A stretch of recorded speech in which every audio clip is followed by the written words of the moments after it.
sinzi ngo babikora bate ariko tuzagerageza turyame.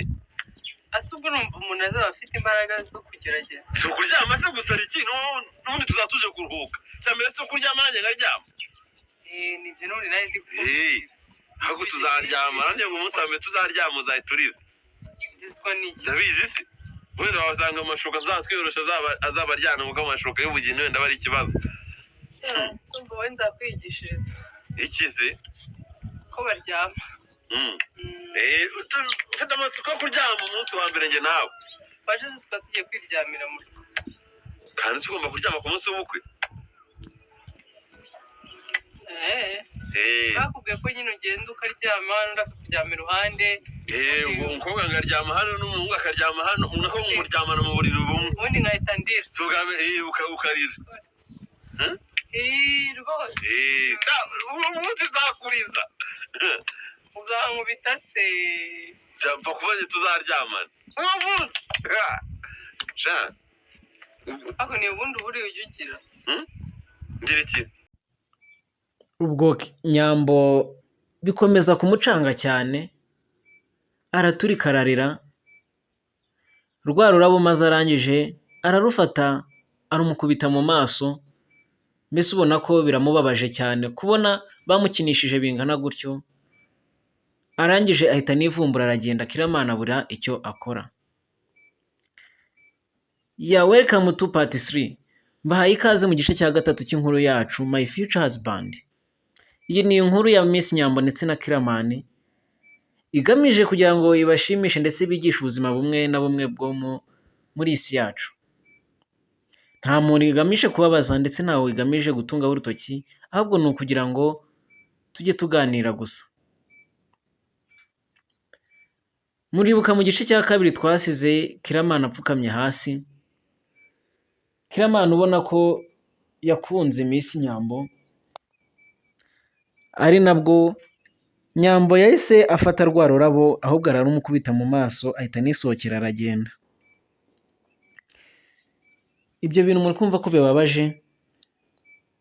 Kiramana byaramucanze, nawe araturika ararira kubera umukobwa yari yakunze ndetse ubona ko amwanze.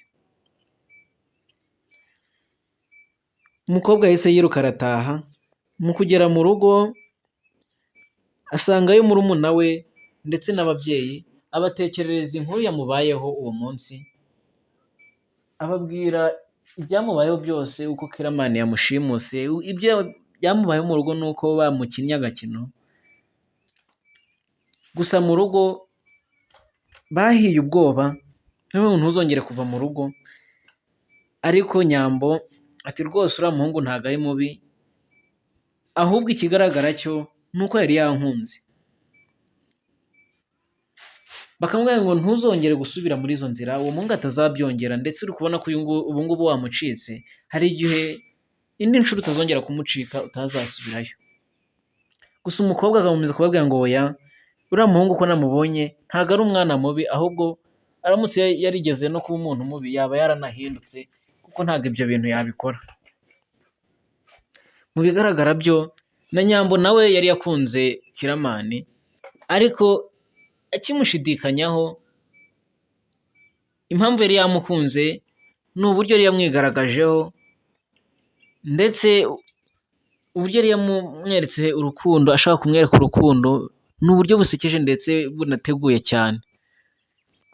Yahise yumva ko uwo muhungu ari umuntu mbere yuko akora ikintu amanza yategura, ndetse akabikora yanabitekerejeho. Nyambo yahise anivumbura ndetse ahita anasohoka aho mu ruganiriro aho bari arangije ajya mu cyumba cye rikingirana ajya kwitekerezaho. Ubwo Kiramani we byari biri kumucanga, yumva ko bamubenze, ndetse ibintu by'ubugizi bwa nabi yahise abireka, ahita ahinduka umwana mwiza, ndetse aravuga ati sinzongera kugira n'umuntu n'umwe mpemukira kubera uyu mwana mwiza w'umukobwa nari mbonye. Gusa nubwo anyanze nta kibazo, nzategereza, wenda hari igihe nzabona abandi, ariko ibi bintu ngiye kubireka. Ubwo icyo gihe Kiramani yahise atangira kuba umwana mwiza. Muri iyo minsi atangira kugenda ahinduka, hacaho iminsi itari mikeya, iri hafi mu minsi 30 ingana n'ukwezi kose. Icyo gihe yari atangiye gufondafonda ubuzima, yaragiye afata amafaranga amwe n'amwe yari amajije gukura muri ubwo bugizi bwa nabi, akagenda yafashisha abana, akazajya agenda kuri orphelinat akayafashisha abana, ndetse ahita anadobuta y'umwana kugira ngo amurere, ndetse namukuza azaba ari nk'inyishyu y'ibyaha yagiye akora. Ibyo bintu abifata nk'intego, arangije arayiha. Icyo gihe bakazaba bajyana ku ishuri, akamujyana ku ishuri mu gitondo, ndetse akamwitaho, ubona ko amwitayeho nk'umwana we, ndetse binashimishije cyane. Icyo gihe Nyambo nawe yaramaze kugera ku bintu byinshi, ndetse ari muri uko kugera ku bintu byinshi akazajya ashaka no guhura na Kiramani, ndetse akamubura, yasubira ahandi akamushaka akamubura. Ageze n'iwabo asanga ngo ntago akihaba, ngo yarimutse, ngo yaragurishije aragenda. Nyambo yarahuritse mu gushaka Kiramani, ndetse ashakisha imihanda yose kugira ngo amubone, ariko mu bigaragara byo rwari urukundo. Umunsi umwe Nyambo yagiye ku rusengero agiye gusenga, ari gusaba Imana ati wazansubije wa musore,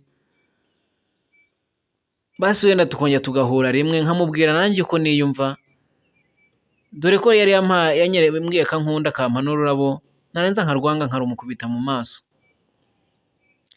Muri uko gusenga ni nabwo Kiramani yari aje gusenga, nawe aje gushimira Imana ati umwana wampaye yambereye umwana mwiza, ndetse inshingano nihaye nzazigeraho. Kuko atari yamenya umuntu wari uri mu rusengero, yaraje nawe arapfukama ajya hasi arasenga. Ubwo na Nyambo nawe yari hafi aho ngaho.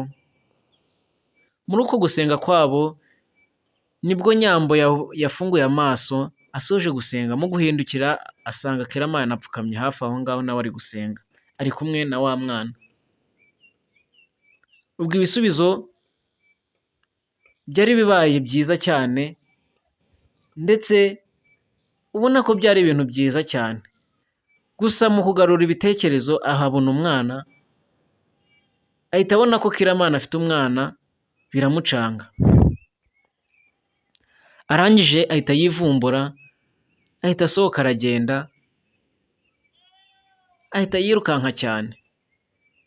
Gusa icyari kimwirukankanyije ni uko yari abonye ko umuntu ari gushaka afite umwana ku ruhande, ndetse atakiri umusore, yabaye umugabo kera.